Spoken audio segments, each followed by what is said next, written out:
Bien, pues vamos a comenzar la escuela bíblica. Todos sabéis el título, ¿verdad? ¿Cuál es el título? Fundamentos básicos para la vida cristiana. Y estamos en la lección 10 todavía, que habla de la paternidad de Dios. Cuando nos convertimos, todos sabemos que recibimos la paternidad de Dios.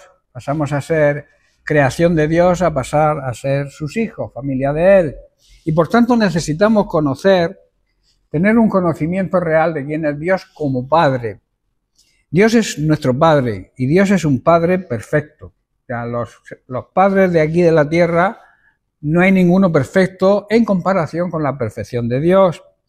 Entender la paternidad de Dios es fundamental para el discípulo, el discipulado. Tenemos que saber como discípulos de Cristo lo que significa ser hijos de Dios, que Dios sea nuestro Padre. A través de entender este principio básico, sabremos que la oración, la importancia que tiene la oración y por qué Dios la contesta o no la contesta. Esto lo hemos estudiado, estoy haciendo un pequeño resumen, y también entendemos la necesidad de que hay que recibir al Espíritu Santo, porque el Espíritu Santo nos abre el entendimiento, el Espíritu Santo nos trae revelación, y cuando somos guiados por Él, por el Espíritu Santo, además de conocer la voluntad de Dios, que muchos preguntan, yo no sé qué quiere el Señor de mí, no sé cuál es su voluntad, hay que tener en cuenta que la voluntad de Dios se encuentra en su palabra, y a través de la revelación del Espíritu Santo, nosotros podremos saber y tener la garantía y la seguridad de cuál es su voluntad para nosotros. Y cuando somos guiados por el Espíritu Santo, además de eso, el Espíritu Santo nos va a revelar grandes y profundas, dice la Biblia, cosas que ni nos podemos imaginar. Por eso la revelación del Espíritu Santo, el ser llenos del Espíritu Santo, el ser bautizados por el Espíritu Santo es de gran importancia para todo creyente. Por eso, como creyentes, necesitamos que Dios nos revele todas las verdades que existen en la palabra de Dios. Primero, para que las conozcamos nosotros y que nadie nos engañe. Y segundo, para poder testificar y transmitir esas verdades a la gente que nos rodea. Otra cosa que debemos saber, y es fundamental en el discipulado, es que el corazón de Dios es afectado por la respuesta del ser humano a su amor y a su misericordia. Ante las respuestas, ante nuestras respuestas, Dios puede sentir diferentes necesidades. Por un lado, Dios puede experimentar anhelo porque obedezcamos su palabra. Deseo vehemente significa anhelo de que le obedezcamos con el propósito de bendecirnos. Y siente tristeza y dolor cuando no lo hacemos, cuando vivimos en desobediencia. Por otro lado, también ante la necesidad, Dios siente compasión y ante el arrepentimiento de sus hijos, siente gozo. Cuando un hijo de Dios vive en pecado y se arrepiente, Dios se goza. Y cuando no, siente compasión por esa persona que sigue rebelde y sigue en contra de su palabra y desobedeciendo. Otra cosa que debemos saber, y es fundamental también en nuestro discipulado, es que los propósitos amorosos de Dios, nuestro Padre Celestial, para ser humanos, para el ser humano, incluyen algunas cosas importantes. Por ejemplo, Dios siempre está dispuesto a contestar nuestras oraciones, pero claro, exige unos condicionantes, que esas oraciones estén de acuerdo a su voluntad y el que las hace no viva en pecado. También anhela, desea fervientemente que las personas de este mundo, toda su creación, toda la gente que Él ha creado, puedan convertirse en hijos suyos. También se deleita en mostrarnos misericordia y se propone que tengamos vida y que la tengamos en abundancia. También nos quiere librar del temor. Quiere y desea dar al ser humano, a todo el ser humano que se arrepienta, un lugar en el cielo, una morada. En el cielo hay suficientes sitios, suficientes moradas para todo aquel que sea digno de ellas, que se arrepienta y viva en el orden de Dios. También desea que todas las personas de este mundo sean salvas. Para eso envió a Jesucristo. Y también, por último, Él quiere cubrir nuestras necesidades. También necesitamos conocer la paternidad de Dios para entender lo que significa tener comunión, tener intimidad con Dios el Padre. A veces no entendemos lo que significa conocer. Conocer significa vivir una vida de intimidad con Él. Cuando José conoció a María, está hablando de relaciones íntimas. En ese contexto se podría decir que Dios quiere tener relaciones con nosotros, relaciones íntimas, de intimidad con nosotros. Por eso muchas veces debemos buscar sitios a solas para tener esa intimidad con Dios, que nadie nos moleste, que no haya ruido. Buscar un sitio, un lugar diario donde podamos tener un rato de intimidad y de calidad con Él. ¿Qué es la comunión con el Padre? El gran plan y el gran propósito de Dios desde el principio de la creación ha sido traer al hombre, a los seres humanos, otra vez a una plena comunión de intimidad con Él. Ese es el plan y el propósito de Dios siempre. Toda la historia de la humanidad es una exposición de este plan de redención. El verdadero desarrollo de este plan, ¿sabéis cuándo comienza? ¿Cuándo comienza la redención? Cuando Adán pecó. Porque antes no era necesario, ¿verdad? La redención comienza cuando el ser humano peca. Y a partir de ahí Dios tiene un plan de redención, de redimir, de comprar de nuevo nuestra libertad y volvernos a Él. Por eso ese plan comienza cuando Adán pecó. Ese pecado rompió y rompe hoy toda relación con Dios y el ser humano. Donde hay pecado, esto lo he repetido muchísimas veces, donde hay pecado no está Dios, y donde está Dios no hay pecado, o no debe haber pecado, porque entonces Dios mira para otro lado. Cuando Jesús dijo, Padre, Padre, ¿por qué me has abandonado? ¿Por qué dijo eso? Porque en ese momento todo el pecado de la humanidad estaba sobre Él, y el Padre, como no puede tener relación con el pecado, tuvo que mirar hacia otro lado. Por eso Jesús dijo, Padre, Padre, ¿por qué me has abandonado? Sabía perfectamente por qué era. Y el Padre también amaba al Hijo, claro que lo amaba, y lo sigue amando, y nos ama aunque seamos pecadores. Pero no puede convivir con el pecado, mira hacia otro lado. Lo hizo con Jesús, su Hijo amado, ¿no lo va a hacer con nosotros? ¿Entendéis? Por eso, repito, el pecado rompe y rompió toda la relación de Dios con el ser humano. Y desde entonces, desde que Adán pecó, el plan de la redención de Dios sigue en marcha. Él está desde Adán hasta que fue cuando comenzó la redención, hasta ahora, porque siempre hay gente pecando. Y la redención es efectiva en el momento en que nos arrepentimos y dejamos de pecar. Dios ama al mundo y desea que el mundo sea salvo. Esa es parte de su gran voluntad. En Juan capítulo 3, verso 16, que es un versículo que todos conocemos, pero que es bueno que lo tengamos siempre presente. Dice, el propio Jesús dice, porque de tal manera, o sea, de una manera imposible de entender con el conocimiento humano, amó y ama, digo yo, Dios al mundo, que ha dado, en otra traducción dice que ha regalado a su Hijo unigénito, para que todo aquel que en Él cree, y recordar que creer va unido a la obediencia, creer en la Biblia también significa obedecer, no se pierda, no se condene, mas tenga en la actualidad, ya empiece a vivir la vida eterna. Dios amó y ama y sigue amando a la gente de este mundo. Y por eso entregó a su Hijo, para si crees y le obedeces, no te condenes. Tengas vida eterna. Y repito, tengas en la actualidad vida eterna. En 1 de Pedro capítulo 3, versículos 18 al 20, el apóstol Pedro declara lo siguiente. Dice, porque también Cristo padeció una sola vez por los pecados, el justo por los injustos. O sea, murió una persona justa por personas que eran injustas. Murió alguien que no había cometido pecado por alguien que estaba en pecado, para llevarnos a Dios, siendo a la verdad muerto en la carne. Escuchar bien que esto es importante, que esta es la base de la meditación de hoy. Muerto en la carne, pero vivificado en espíritu. Verso 19, en el cual también fue y predicó a los espíritus encarcelados.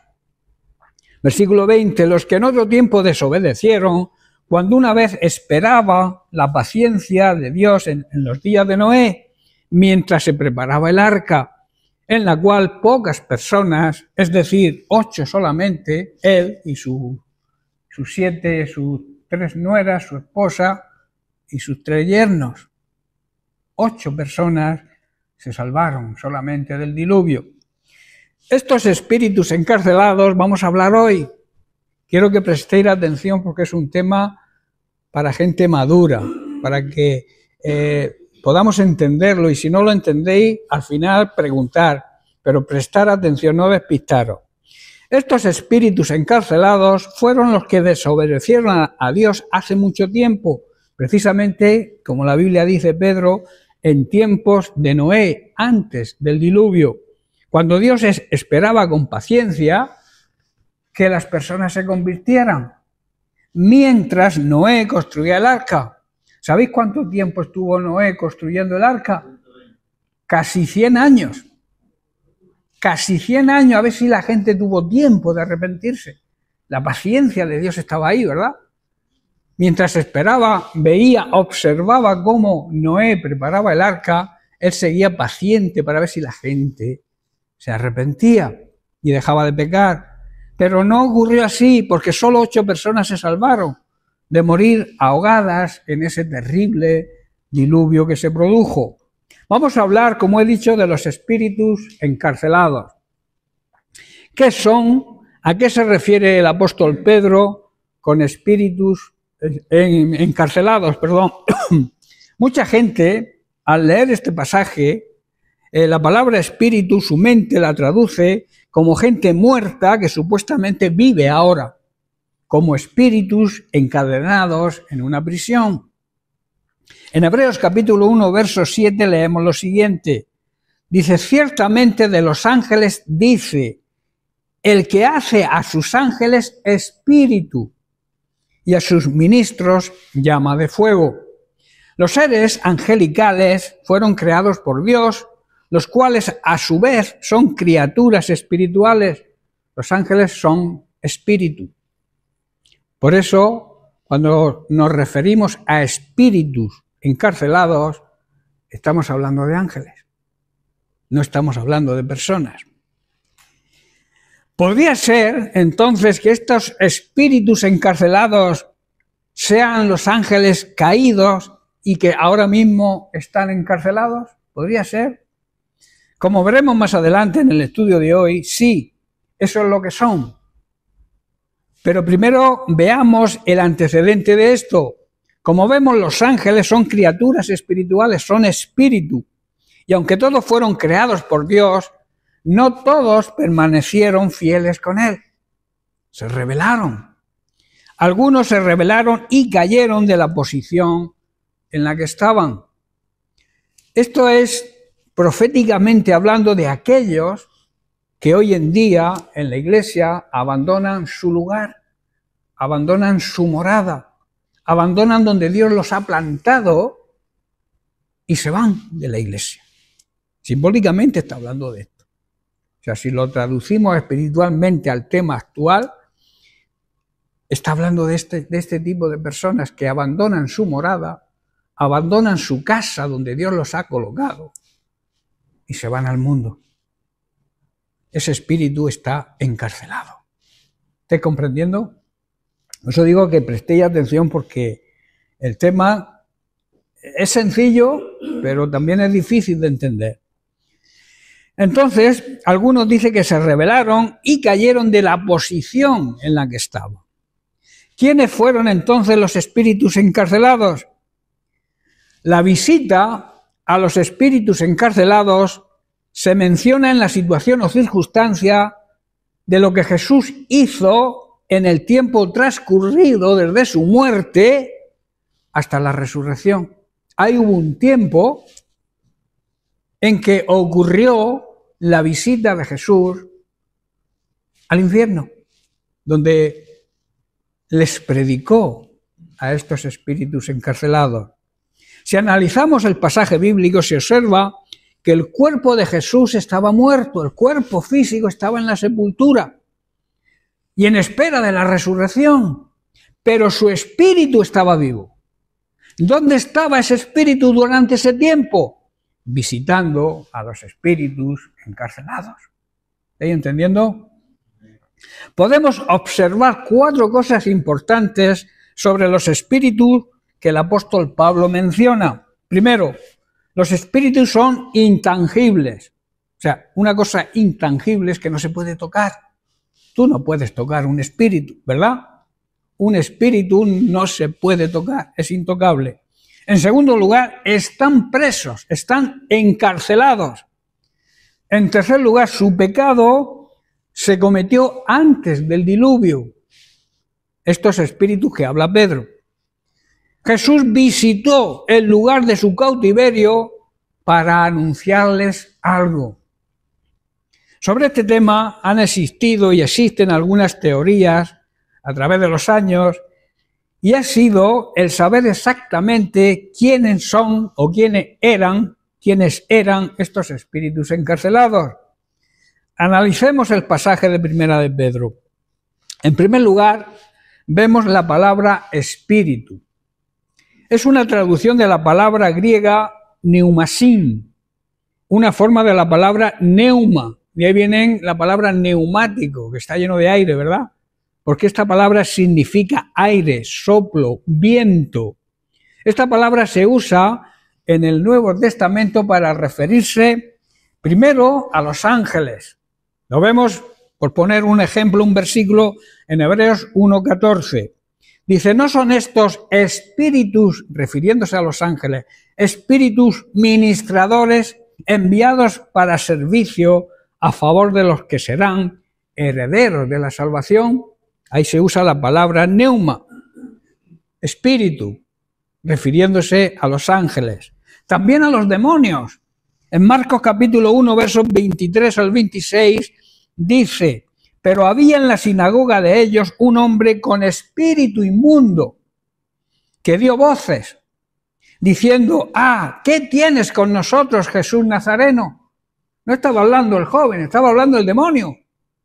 ¿Estáis comprendiendo? ¿Has venido para destruirnos? Sé quién eres, el Santo de Dios. Y luego dice, pero Jesús le reprendió diciendo, cállate y sal de él. Y el espíritu inmundo, sacudiendo al muchacho con violencia y clamando a gran voz, salió de él.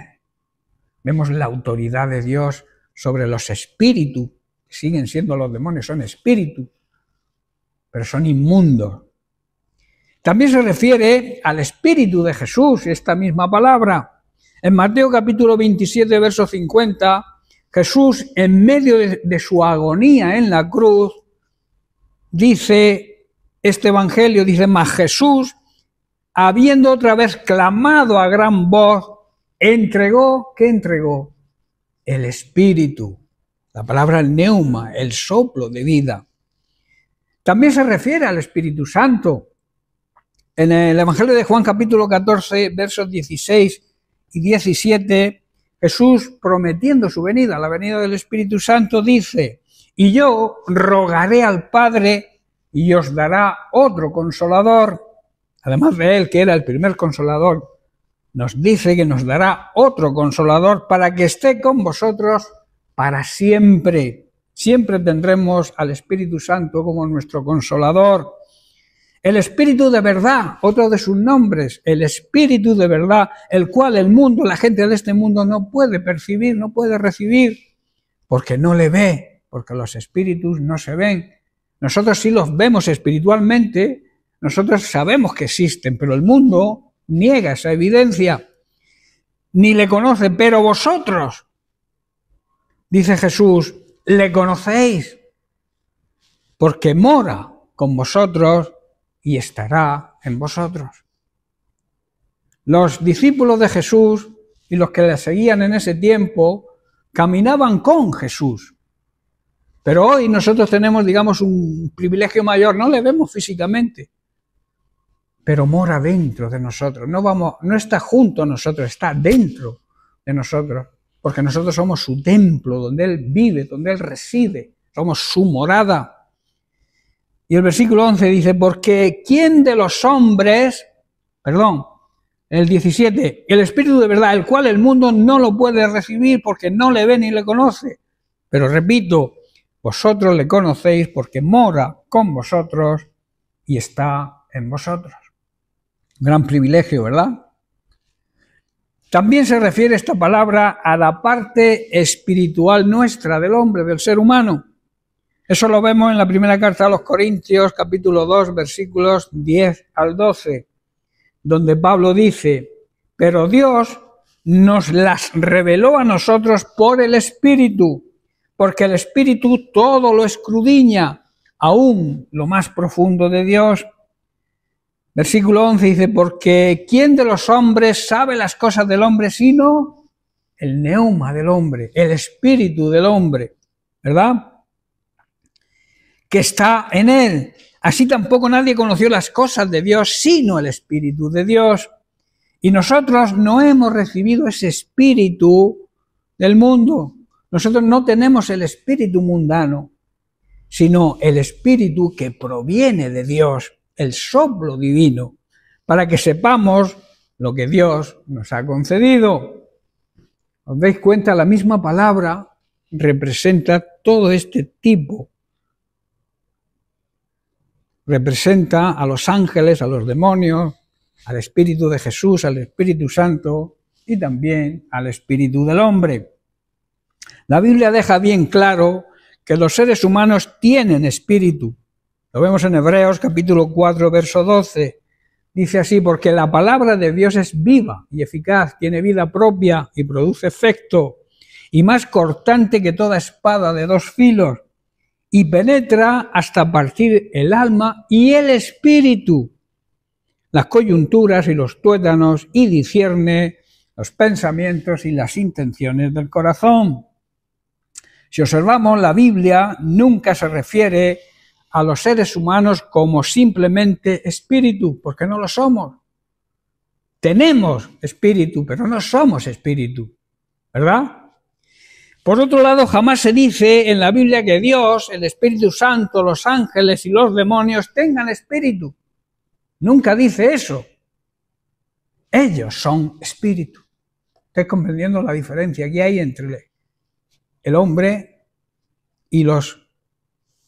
Los espíritus no tienen un cuerpo de materia. Nosotros sí. Tenemos un espíritu que mora en un cuerpo material y que tiene una mente, un poder de raciocinio, un poder de decidir, que es lo que es el alma. De modo que el significado de la palabra espíritu, en la frase que Pedro emplea, espíritus encarcelados, significa que los espíritus son algo distinto a los seres humanos. Los espíritus encarcelados no pueden ser tampoco los ángeles buenos, ¿verdad? Porque ellos no han pecado y por tanto no están prisioneros, no están encarcelados. Y si los espíritus encarcelados no son los espíritus de los seres que mucha gente cree, de los seres humanos que han fallecido, eso solamente nos deja una opción clara y rotunda. Y es que los espíritus encarcelados que menciona Pedro son demonios. ¿Estáis entendiendo? ¿Me seguís bien? Ahora, está claro que no todos los demonios están encarcelados. Esa es otra realidad. El Nuevo Testamento da muchos ejemplos de actividades demoníacas actualmente en la tierra, ¿verdad? Al diablo se le conoce el príncipe de este mundo. O sea que el diablo no está encarcelado. Se está poniendo interesante la cosa, ¿eh? El pasaje de 1 de Pedro 3, versículo 20, se remonta al tiempo de los días de Noé. El diablo ya se había revelado mucho antes de estos días. El diablo ya fue arrojado del cielo hacía muchísimo tiempo anterior a los días de Noé. Pero Pedro se refiere a los ángeles encarcelados precisamente antes del diluvio, en los días en que Noé preparaba el arca. No pueden ser los mismos, ¿verdad? Por eso, como digo, el diablo ya existía y se había rebelado contra Dios, ya que le vemos activo, ya en el jardín del Edén ya trabajó con Adán y con Eva, ¿verdad? Estaba suelto, no estaba encarcelado, estaba suelto. A pesar de eso, él y sus ángeles rebeldes ahora no están en prisión. Más bien se le describe al diablo como el príncipe de la potestad del aire. Efesios 2, versículo 2. Y a él, así como a sus ángeles caídos, se le describe en la Biblia, en Efesios 6, 12, como principados, como potestades, como gobernadores de las tinieblas de este mundo, de este siglo, y como huestes espirituales de maldad en las regiones celestiales, celestes. Ellos están trabajando, y si están trabajando es porque están sueltos, ¿verdad? Huestes, ¿qué significa huestes? Ejércitos en campaña de guerra. Una hueste es un ejército que está acampado, preparado para la guerra. Y ellos están ahí, huestes de maldad, espíritus de maldad. Literalmente son una gran cantidad de espíritus malignos. Estos son los ángeles caídos que ahora están activos en este mundo. Están trabajando a sus anchas. Por eso es tan importante que aprendamos, que estudiemos, que meditemos, que escuchemos la palabra de Dios, que acudáis a la escuela bíblica donde aprendéis, para que estos enemigos, estos espíritus malignos, estos demonios puedan hacer algo en nuestra vida. Pero que trabajando están trabajando. No están encarcelados. Por lo cual, 1 de Pedro no se refiere a la caída del diablo, sino a otra rebelión de ángeles ocurrida, otra rebelión que hubo después, en los días de Noé y poco antes del diluvio. Así que los espíritus encarcelados deben ser un selecto grupo de demonios que, a diferencia del resto de los demonios, ahora sí que están en cautiverio, están en prisiones. ¿Cuál podría ser la razón por la que algunos, pero no todos los demonios están encarcelados? ¿Cuál sería el motivo? ¿Cuál sería la razón? En el Evangelio de Judas, en la carta de Judas, que tiene solamente un capítulo, en el versículo 6, el apóstol Judas, no Judas Iscariote, Judas Tadeo, nos da la clave cuando dice: y a los ángeles que no guardaron su dignidad, no fueron dignos, se contaminaron, sino que abandonaron su propia morada, repito, su propia casa donde ellos estaban, los ha guardado bajo oscuridad, en prisiones eternas. ¿Esa eternidad cuándo va a acabar? En el día del gran juicio final. Que seguirán presos, porque entonces irán todos al lago de fuego. Hay algunos ángeles caídos que cometieron algún tipo de pecado horrible, terrible. Judas no da detalles en estos versículos, pero el pecado de los demonios estaba relacionado con la manera en que ellos no guardaron su dignidad, sino que abandonaron su hogar, su propia morada, su propia casa. Hoy, repito, como he dicho antes, hoy representan a las personas que reniegan de su fe y abandonan la iglesia. Pedro también en su segunda carta, capítulo 2, versículos del 4 y 6 al 6, nos habla de ese grupo de ángeles muy perversos que en este momento, en el momento actual, aún se encuentran atados, encarcelados. Dice el verso 4, porque si Dios no perdonó a los ángeles que pecaron, sino que arrojándolos al infierno los entregó a prisiones de oscuridad. ¿Para qué? Para ser reservados hasta el día del juicio. Y si no perdonó al mundo antiguo, a las personas antiguas, al mundo antiguo, sino que solamente guardó a Noé y a su familia, que fue pregonero de la justicia de Dios, con él y sus 7 familiares, su familia, trayendo el diluvio sobre el mundo de los impíos, de la gente malvada. Y si condenó por destrucción a las ciudades de Sodoma y de Gomorra, reduciéndolas a ceniza y poniéndolas de ejemplo a los que habían de vivir impíamente, poniéndolas como ejemplo a las personas que son malas de verdad. ¿Estáis entendiendo? Dios condenó las ciudades de Sodoma y Gomorra y las redujo a un montón de cenizas para ponerlas como ejemplo de lo que le va a suceder a la gente que vive sin Dios, despreciando su amor y su plan de salvación, que es Cristo. ¿Estáis entendiendo? O sea, estoy en el antiguo, pero me lo traigo al nuevo, a Cristo. El pecado que los espíritus encarcelados cometieron pudo haber sido el que vemos en Génesis, que registra que los hijos de Dios tomaron para sí las hijas de los hombres y produjeron una raza de gigantes que fueron los Nefilim, que conocemos, o conocéis algunos, otros quizás que no. Vamos a leer Génesis capítulo 6, versículos 1 al 4. Dice, aconteció que cuando comenzaron los hombres, seres humanos, a multiplicarse sobre la faz de la tierra y le nacieron hijas, que viéndolas los hijos de Dios, en el Antiguo Testamento, los hijos de Dios se refiere siempre a ángeles. Luego lo explicaré. Viendo los hijos de Dios que las hijas de los hombres eran hermosas, tomaron para sí mujeres, escogiendo entre todas.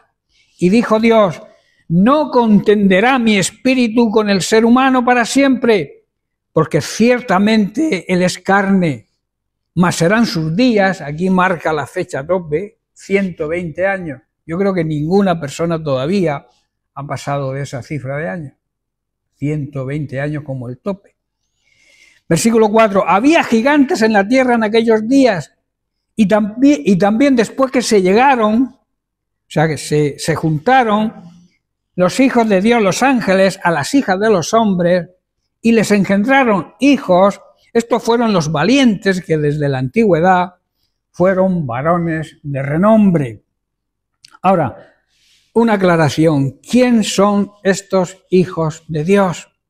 Porque lo que conocemos ahora en el Nuevo Testamento, los hijos de Dios son los que aceptan a Jesucristo como Señor y Salvador. Pero en la época del Antiguo Testamento, Jesucristo no había venido a la tierra aún. Entonces a los hijos de Dios se les llamaba solamente a los ángeles. ¿Estáis? ¿Me seguís? El poder llamarse hijos de Dios no era posible en la época del Antiguo Testamento a ningún ser humano. Aunque a los creyentes del Nuevo Testamento se les dio la autoridad, el derecho legal de ser hijos e hijas de Dios al creer en el Señor Jesucristo y en su resurrección de entre los muertos. Si los hijos de Dios eran ángeles caídos, entonces el pecado que vemos en Génesis capítulo 6 involucró a ángeles que dejaron el lugar donde pertenecían en un acto de desobediencia antes del diluvio. Y esto corresponde a lo que precisamente el apóstol Pedro menciona en los versículos que hemos leído en su primera carta. Parece probable que los demonios que cohabitaron con mujeres fueron encarcelados por Dios para evitar que repitieran ese pecado. Para evitar que siguieran pecando los encarceló eternamente y también para disuadir a otros demonios de intentar lo mismo. Tráetelo acá. ¿Qué significa en el tiempo de hoy? Pues precisamente que Dios a veces encarcela a espíritus, a nuestros espíritus que viven en desobediencia a Dios, primero para enseñarles a ellos que no se puede vivir en desobediencia a Dios. Un espíritu, una persona que vive en pecado, tiene el espíritu encarcelado. Y hasta que no se arrepienta y deja de pecar, su espíritu está en prisión. No sé si entendéis, solamente se va a desatar cuando esa persona decida dejar de pecar. ¿Estáis entendiendo? Os he dicho al principio que era un tema que teníais que prestar mucha atención. El espíritu de la persona que vive en pecado está encarcelado. Seguimos con el tema. Y lo hace así para que la persona se arrepienta y los demás se den cuenta también que no deben desobedecer a Dios, que no se debe vivir en pecado. Por lo que le está ocurriendo a la persona que está viviendo en pecado, que tiene, repito, el espíritu preso, encarcelado. Según Pedro, Jesús les predicó a estos espíritus encarcelados. La palabra traducida es proclamó o predicó. Esa palabra traducida significa declarar públicamente o anunciar. Pero ¿qué les anunció Jesús a estos espíritus que todavía siguen encadenados? Pedro dice que Jesús fue al infierno y proclamó su victoria a los ángeles allí encarcelados. Les dijo: yo he vencido, vosotros estáis derrotados. ¿Estáis entendiendo? Ellos habían perdido y Jesús había ganado. Eso es lo que les predicó a esos espíritus encadenados. La cruz siempre va a triunfar sobre la maldad. Y eso es lo que les predicó a estos espíritus encadenados. A estos espíritus caídos, ángeles caídos, espíritus en prisión, Jesús fue y les predicó. Y dice una traducción al español más actual, y creo que una mejor traducción sería: les proclamó, les anunció su victoria. ¿Estáis entendiendo? Él dijo: yo he vencido, vosotros estáis derrotados. Y por eso siguen encarcelados. No les predicó el evangelio de salvación como algunos dicen por ahí. No. Jesús les predicó, les anunció, les proclamó que Él había vencido. ¿Estáis entendiendo? Por eso en Colosenses capítulo 2, y con esto termino, versículos 13 al 15, dice lo siguiente. Dice, refiriéndose a la iglesia, a las personas salvas, dice: y a vosotros, estando muertos en pecados, el pecado nos mata, hermano. Habla de muerte espiritual.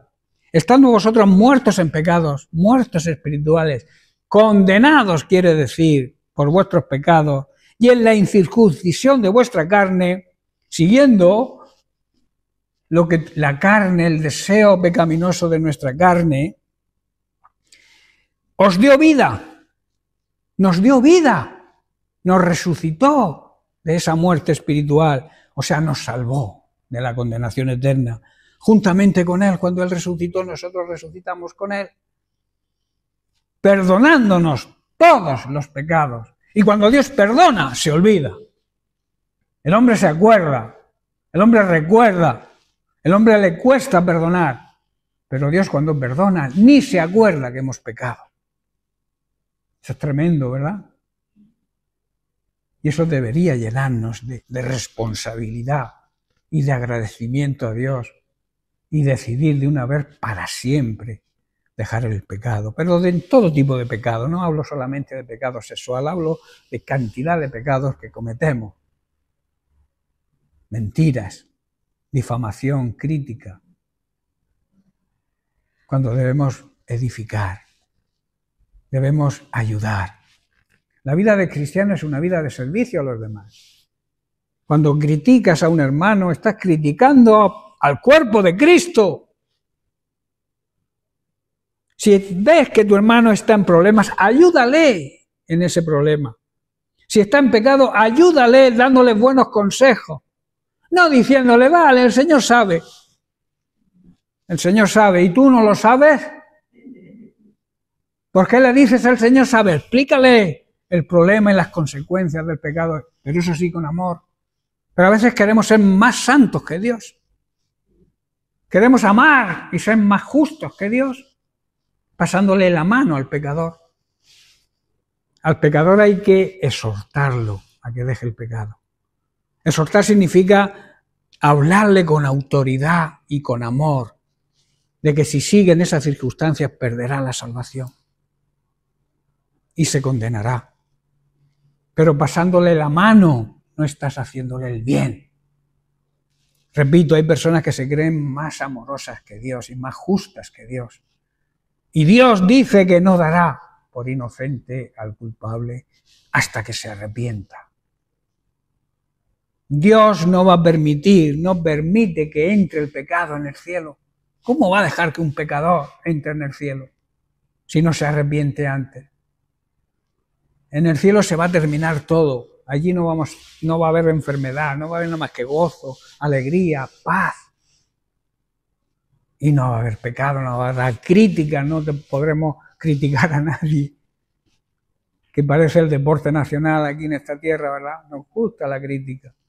Nos gusta despellejar a la gente. Nos gusta de verdad. Nos deleitamos. Pero eso es la mentira del diablo. Cuando critiques a alguien, piensa que estás criticando a parte del cuerpo de Cristo. Si criticas a alguien de la iglesia, tampoco hay que criticar a la gente que no conoce a Dios, al contrario, ser ejemplo, para que ellos puedan recibir también la salvación. La salvación no se gana a la gente diciéndoles, mandándolos y condenándolos, mandándolos al infierno, o te condenas, o te arrepientes, o te vas al infierno. Hay esposas que le dicen eso a su esposo, cuando las esposas son convertidas y los esposos no, o a la inversa también. Así no se ganan las almas para Cristo. Es una lucha, es una guerra donde está el enemigo diciéndonos cómo hacer las cosas para que no funcionen, y Dios por otro lado diciendo cómo hacer las cosas para que funcionen. Pero ¿a quién escuchamos?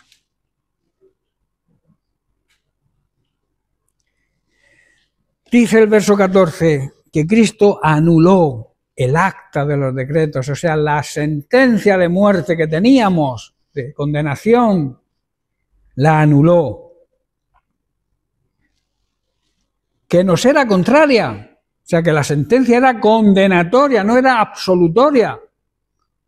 Anulando el acta, la sentencia que había contra nosotros, que era contraria a nosotros, o sea, que era condenatoria, quitándola de en medio y clavándola en la cruz. Qué bueno que entendiéramos esto, ¿verdad? Y añade, y despojando a los principados, a las potestades, a los demonios, los exhibió públicamente, triunfando sobre ellos en la cruz. Y esto es precisamente lo que le predicó a esos espíritus encarcelados que habla el apóstol Pedro. La victoria sobre la maldad, la victoria sobre los malignos. Cristo venció.